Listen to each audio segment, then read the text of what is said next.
Bonjour Floriane. Bonjour. Donc nous sommes en compagnie de Floriane Brément, c'est bien ça? Oui, tout à fait. Donc qui écrit de la littérature de l'imaginaire. Oui. Alors, vous êtes du coin ou pas du tout? Si on prend la côté Bourgogne, oui. Sinon, Morvan, non. D'accord, ok. Voilà, j'habite en Saône-et-Loire. En Saône-et-Loire, oui, donc le sud de la Bourgogne. Voilà, Alors, vous avez sorti La Rebelle de Sigismond. tout à fait. Vous pouvez nous en parler un petit peu? Alors, c'est un roman de fantaisie médiévale. Oui. Donc, on va suivre le personnage d'Aliénor, donc qui est une jeune fille, on va dire, de bonne famille, très bien éduquée, mais qui ne rentre pas dans les carcans habituels. Oui. Donc, elle est plutôt assez libre, assez colérique, et donc elle va refuser le mariage familial. À partir de là, Le mariage qui lui est imposé, j'imagine. évidemment, le mariage qui lui est imposé. Et au-delà de ça, il va avoir un incident en fait qui va arriver à son petit frère. Et de fait, elle va se retrouver à enfreindre les règles et ouvrir le grimoire interdit. À la suite de cela, il va avoir toute une série de péripéties où elle va devoir donc affronter beaucoup de monde pour sauver sa vie et sauver les gens qu'elle aime. Voilà. D'accord. Et ce sera en un seul volume ou il y aura une suite? Alors c'est un seul volume. Après la fin est un petit peu ouverte, donc peut-être éventuellement une on suite. ne sait jamais. Mais en tout cas, l'histoire en elle-même est en un seul volume. Très bien.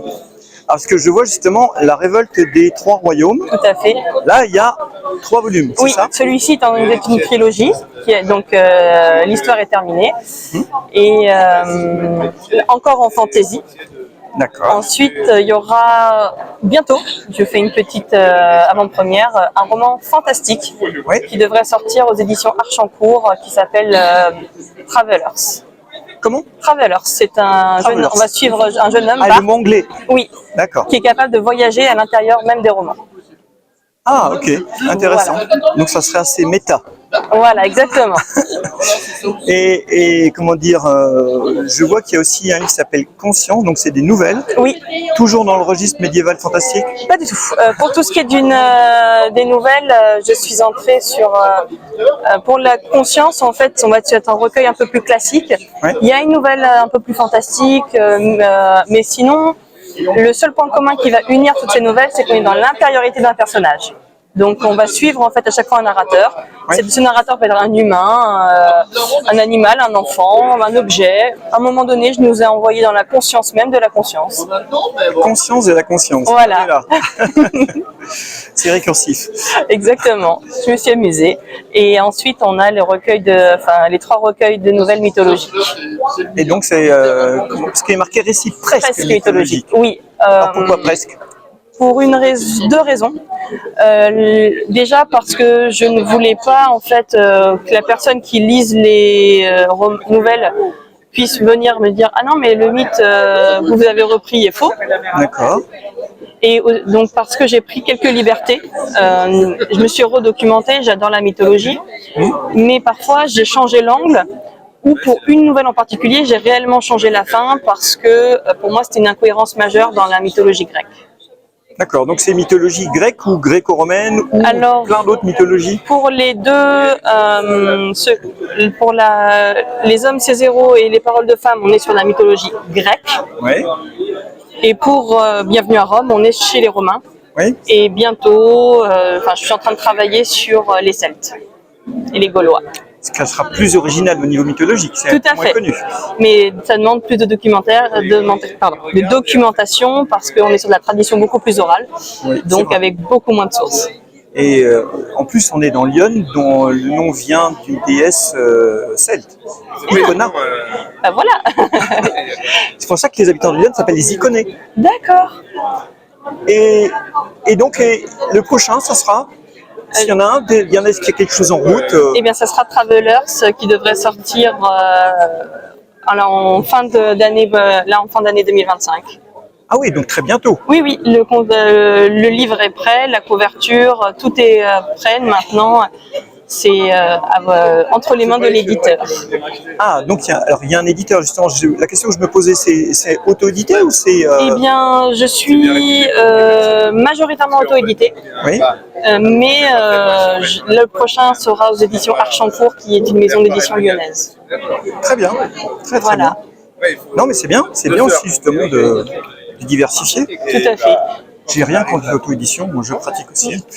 En fait, pour être honnête, la Révolte Royaume était éditée dans une maison d'édition qui s'appelait Oui. Farallon, Ouais. mais malheureusement celle-ci a fermé. Ça arrive trop souvent. Voilà, et elle a fermé au moment où je n'avais que les 2 tomes. Donc pour pouvoir finir la saga, je repassais en auto-édition. Ok. Voilà, donc c'est pour ça que j'alterne un petit peu. Parfois j'auto-édite, parfois je passe par la maison d'édition. J'aime bien les deux pendant. Bah, et disons qu'il y a des avantages et des inconvénients dans les deux. Exactement. Petite question, qu'est-ce qui vous a amené à l'écriture? J'ai vu que vous étiez professeur de français. Tout à fait. Donc j'imagine qu'il y a un petit lien. Oui et non. En fait, la passion de l'écriture est venue avant la passion de la lecture. Ah oui. Oui, c'est assez rare, mais en fait, c'est venu à l'école. Ouais. Parce que durant mon cycle écolier, j'étais en primaire, Ouais. on avait travaillé sur la nouvelle policière et on avait fait et mon enseignant avait fait venir un auteur Ok. qui nous avait fait écrire des nouvelles policières et celui-ci m'avait dit « Waouh, mais la tienne est vraiment super ». Alors, à l'échelle d'un enfant, j'imagine. Sans doute, mais Voilà. c'est bien déjà. Mais ce compliment m'avait vraiment fait rêver. Et l'été qui a suivi, je me suis mise à écrire des histoires et encore et toujours. Et puis c'est là que j'ai vu que j'adorais plonger dans les histoires. Donc j'ai commencé à lire et à écrire encore et toujours les histoires. Et en parlant de lecture, c'est qui vos auteurs? Parce que comme vous écrivez du médiéval fantastique, j'imagine que vous avez peut-être aussi des lectures médiévales fantastiques. Oh, bah, on va dire, j'aime beaucoup Tolkien, comme Oui, c'est la base, on va dire. c'est la base de chez base. Mais finalement, même si j'adore le médiéval fantastique, j'en lis relativement peu, je m'en excuse. Ouais. J'ai, Il n'y a pas de souci. mais après, j'ai des goûts très éclectiques, donc je peux aller lire un Tolkien, demain aller lire Victor Hugo, pour ensuite passer sur Harlan Coben. D'accord, pas forcément la littérature d'imaginaire. Voilà, c'est que j'aime vraiment la lecture, l'écriture en général, et donc c'est pour ça que je n'aurais pas forcément d'auteur spécifique. Oui, vous n'avez pas un auteur qui Oui. vous a inspiré ou... Non. Non, d'accord, ça aurait pu. Non, oui, ça aurait pu, mais voilà. Et c'est aussi pour ça que dans Travelers, Barthélemy, mon personnage, il va rentrer dans tout type de romans. Il va rentrer dans des fantaisies, mais il va aussi rentrer dans des classiques.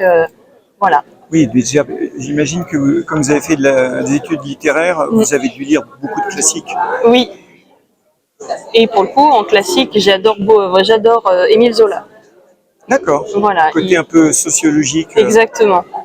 Et ça se retrouve un peu dans vos écrits ou pas du tout ça? Le sociologique, pas forcément. En revanche, j'apporte vraiment un point particulier sur la justesse psychologique des personnages. Ça, c'est une bonne Voilà, chose. je déteste par exemple qu'un personnage puisse assassiner quelqu'un. Alors et puis 3 chapitres plus tard, c'est pas grave, il n'a rien fait, c'est comme s'il n'avait rien fait. Non, si tu as commis un crime aussi violent, il doit avoir quelque chose qui se passe. Donc je vais creuser cette psychologie-là. Oui, mais ça, c'est très bien parce que malheureusement, il y a trop d'auteurs qui ont des bonnes idées, mais avec des personnages totalement incohérents.